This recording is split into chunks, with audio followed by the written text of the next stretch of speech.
최근 엘리자베스 2세 서거와 동시에 영국 왕실 뉴스가 전 세계 방송을 도배하고 있습니다.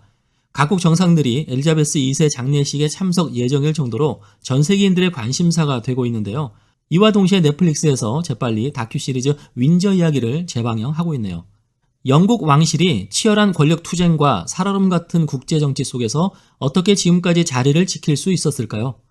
윈저 이야기는 새로 입수한 정보를 토대로 지난 100년간의 왕실 역사를 되짚어본 다큐멘터리입니다. 이 시리즈는 조지 5세 이야기부터 시작됩니다. 조지 5세는 엘리자베스 2세의 조부이자 윈저 가문을 시작한 왕입니다. 원래 윈저 가문은 작센 코부르크 고타 왕조, 즉 독일계 가문이었습니다. 독일계 가문이 어떻게 윈저라는 영국의 유서 깊은 이름을 갖게 되었는지 흥미로운 이야기를 전해주고 있습니다. 러시아 역사를 다루는 학위여인 가이드 시선이 왜 윈저 이야기에 관심을 갖게 되었을까요? 그것은 조지 5세 때문입니다. 조지 5세와 러시아의 마지막 황제 니콜라이 2세는 쌍둥이처럼 너무나 닮았습니다.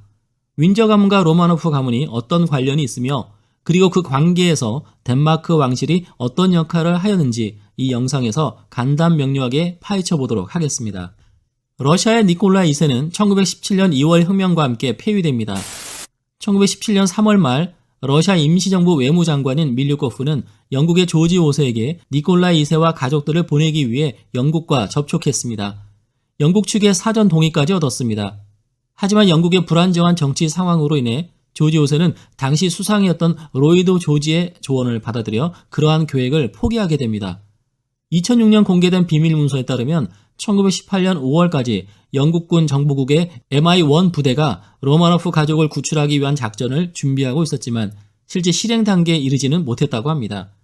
여기까지가 일반적으로 알고 있는 내용입니다. 하지만 다큐멘터리 윈저 이야기에서는 다른 사실을 공개했습니다. 러시아 니콜라이 2세 가족의 영국 망명을 거부한 것이 다름 아닌 조지 5세였다는 것입니다. 이것이 왜 충격적일까요? 조지 5세와 니콜라이 2세는 이종 사촌 지간으로서 어린 시절부터 매우 친했고 외모도 닮아서 쌍둥이로 불릴 정도였기 때문입니다. 조지 5세가 니콜라이 2세의 뒤통수를 치고 배신한 셈이죠. 여기서 잠깐, 조지 5세와 니콜라이 2세의 DNA가 어떻길래 쌍둥이처럼 똑같을 수 있었을까요? 그것은 두 왕들의 어머니들 때문입니다. 영국 국왕 에드워드 7세는 덴마크의 알렉산드라와의 사이에서 조지 5세를 낳았습니다.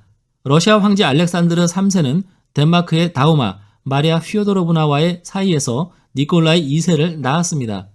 조지 5세 어머니 덴마크의 알렉산드라와 니콜라이 2세 어머니 마리아 휘오도로브나는 친자매지간이었습니다.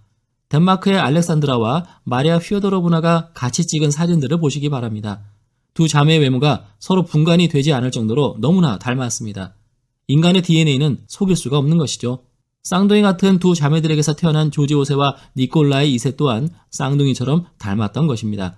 혈연으로 얽히고 설킨 것이 유럽의 왕조들인 것은 익히 알았지만 영국과 러시아의 왕실 또한 혈연으로 연결되어 있다는 것은 흥미로운 사실이 아닐 수 없습니다.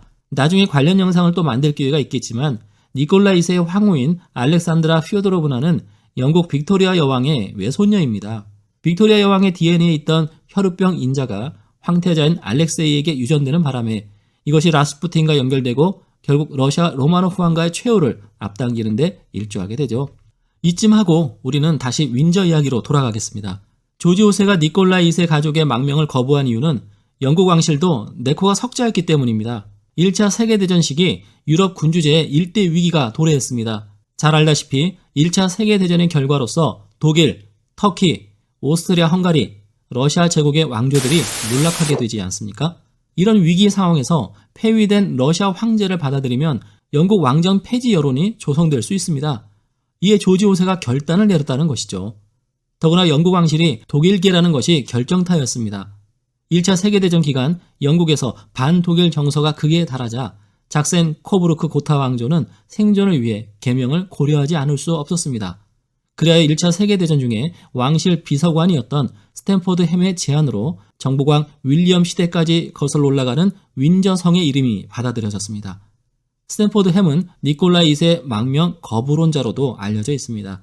조지 5세는 1917년 7월 17일 윈저는 영국 왕가의 이름이 될 것이며 모든 독일 칭호의 사용을 포기한다는 선언문을 발표했습니다. 영국 왕가의 이런 행보는 매우 독보적입니다. 대중 친화적 접근 방식으로 태세 전환에 성공한 케이스죠. 특히 귀족도 중산층도 아닌 서민에게 가까이 다가서며 친화적인 태도를 취했습니다. 대단히 영리한 전략이라 할 수 있습니다. 그 결과 유럽 제국들이 다 사라지는 와중에서도 영국 왕가는 살아남을 수 있었습니다. 이런 전략을 계속한다면 21세기에도 영국 왕실은 살아남을지 모르겠습니다. 다만 영국의 새 국왕 찰스 3세는 부정적인 이력을 갖고 있고 17세기의 영국 국왕이었던 찰스 1세와 찰스 1세 모두 말년이 좋지 않았다는 점은 불안 요소입니다.